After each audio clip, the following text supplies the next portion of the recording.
I was on with Hassan Minaj. I taped his show when I was in Cool. New York. He said, because I don't know what it says about our media system that you went on Tommy Loren's show, and the video of Tommy interviewing you has 12,000 views, but the video that you guys posted of on the Bulwark page, Tim Miller owns Tommy Loren. This is a highlight reel of how great you are. Has 1.4 million views. Hello, everyone. I'm Sarah Longwell, publisher of The Bulwark, here with my very good friend, my old friend, my friend who is, but I have to say JVL is my best friend. I think I'm contractually obligated, and I'm not allowed to, level up. But you guys know Tim Miller. Tim Miller's sitting in for JVL.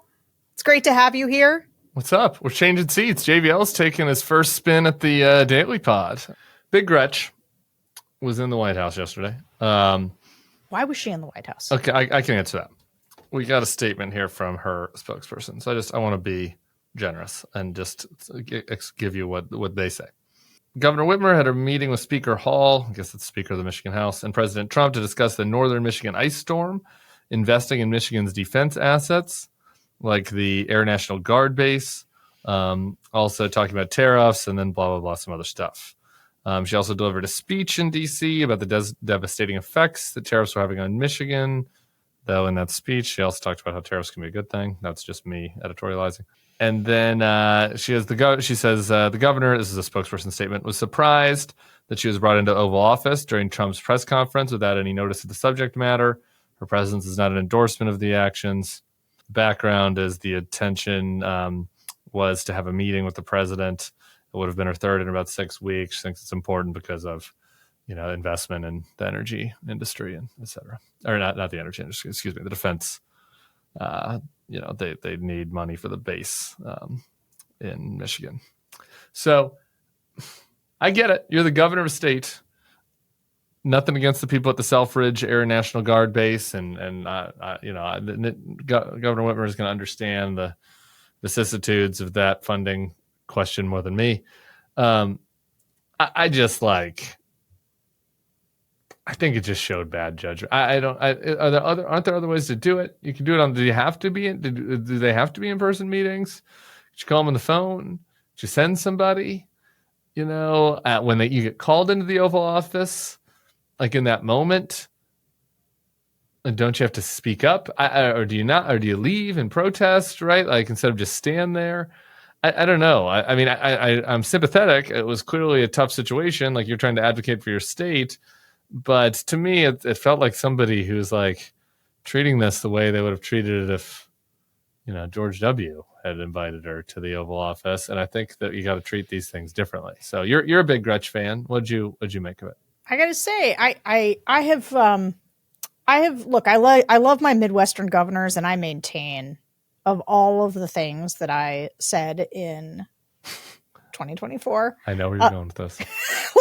Of all the things, besides Biden dropping out, my second thing that I believed that I was completely right about is that they should have had Josh Shapiro and Gretchen Whitmer, two of the swing state popular governors, go run on a ticket, and they should have had an actual primary and done that.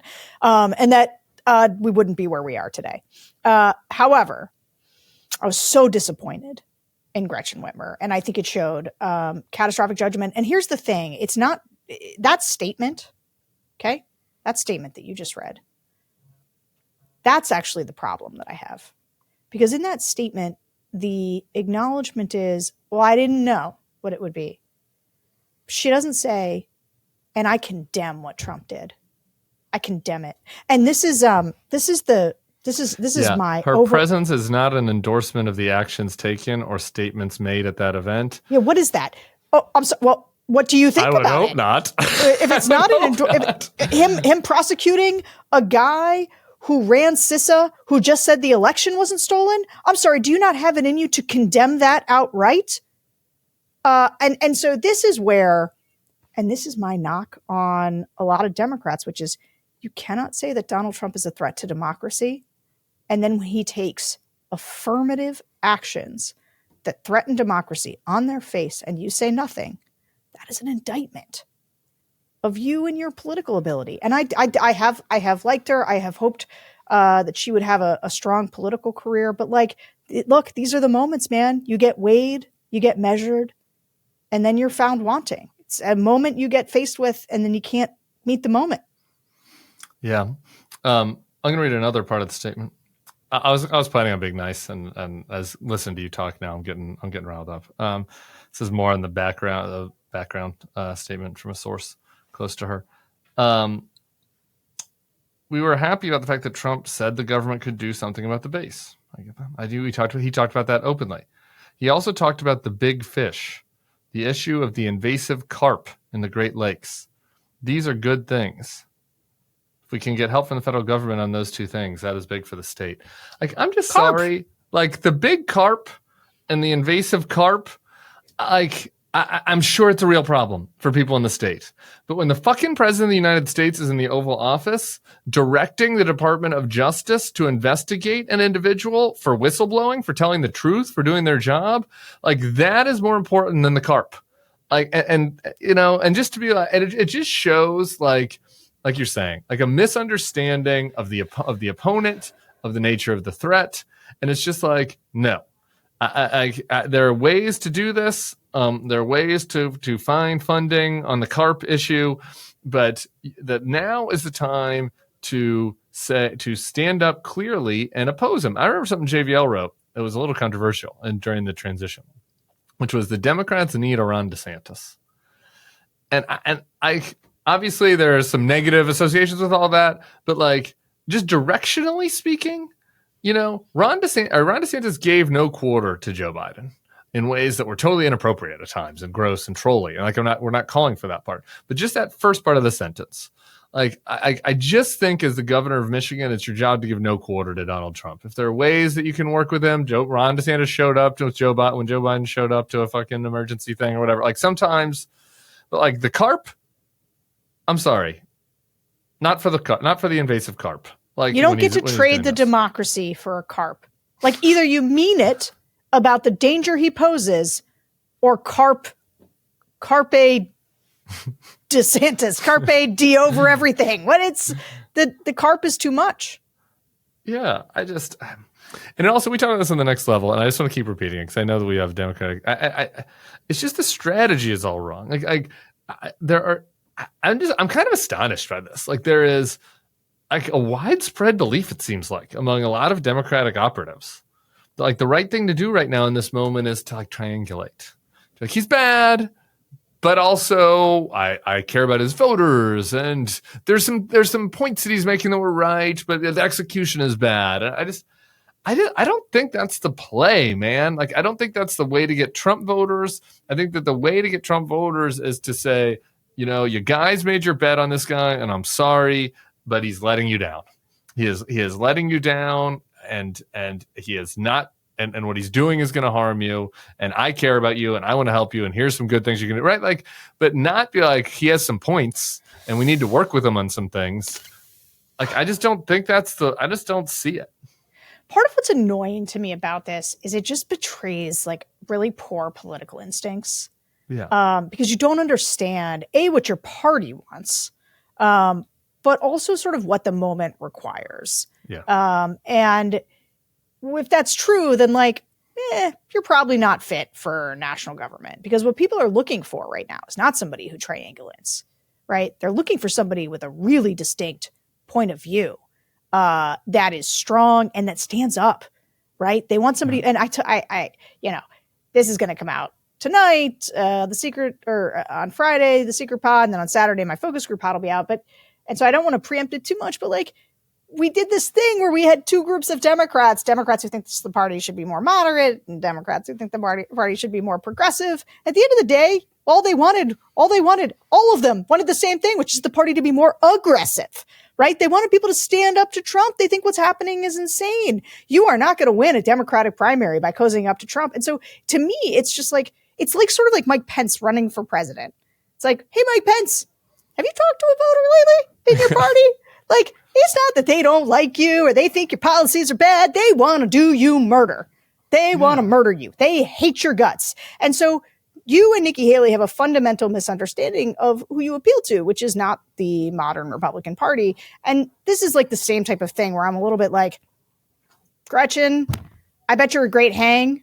And I think you're a good governor of your state. And I actually understand the impulse of putting your state above sort of everything else. Like, I do understand it, but like, you're missing the moment. It just hard. ain't the time.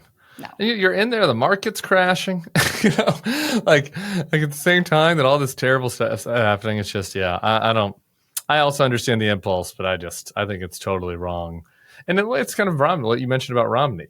Like, in some ways, you're putting an imprimatur on him by like showing up, right? Like, it's doing damage. I mean, we didn't even talk about her tariff speech. Which, did she give that tariff speech? Yeah, she did. I'm hoping to hash this out with. I've been talking to one of the Democrats who took a similar view of him. I'm hoping to have him on, or Gretchen. I'm hoping to have him on the pod next week to hash this out and me and Jason Crow argued about this a little bit yesterday. Like, again, on the tariffs, there's this impulse. I guess maybe it's possible you and I missed something on this, being just not from a union background. The problem is we're unrepentant free traders already. So it's like they feel like they have to do this thing where they're like, some tariffs are good in certain circumstances. And again, it's just like the tone and the tenor and the language and all this is very important. Like, in this moment, it's like, this is a disaster. This is a catastrophe. It's ruining the economy. I'm going to protect you. There are better ways to do this. We can help you. Right. And it's like, if you want to add on to the sentence of like, the Chinese like are screwing us when it comes to the cars, and I'm going to fight for our automakers, but these tariffs are bad, right? Like, there are ways to frame. Like, I just came off the top of my head, right? There's ways to kind of make a nod to the people that you're trying to get to there. That they're like, I'm still going to fight for you. Don't worry. Like, we're going to make sure you get a good deal. But like, anyway, doing the whole like, yeah. But this is the thing. If she thinks she's going to give a long, nuanced look. Do I wish we lived in a world where your long, nuanced speech was able to be deciphered by the American public to be like, I see what she's saying. We need a scalpel and not a hammer. And here's the thing. No. We need a hammer. And like, he was destroying himself. What are you doing? It's political malpractice. And like, listen, if we lived in a world where we were all sitting around having sober policy debates about this or that and whether it was right or wrong, that's great. That is just not the world we live in. Like, please see the world we live in. Also, last thing, there's outside of the politics, there's legitimate reasons to be mad right now. Like, people want you to be mad because there's a lot of things to be mad about, and that's not like thinking about Gretchen altogether. Like, she doesn't seem mad to me. And like, this is it. That's off. She hasn't like this, and I actually, you want to be a 2028 contender? I would have liked you to be.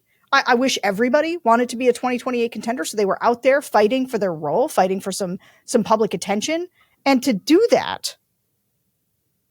This is the first time you speak up, is to be like, and I too agree with some of these tariffs. Like, this is the first thing you say? Come on, man. A lot of things out there to be mad about. Pick one. All right. Well, hey, Sarah, there's more show. Oh, there is?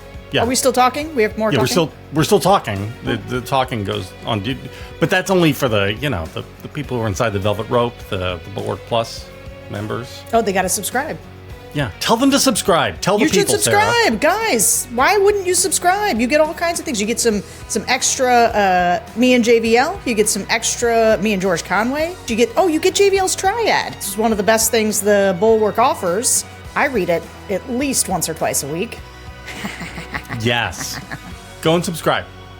We'd love to have you.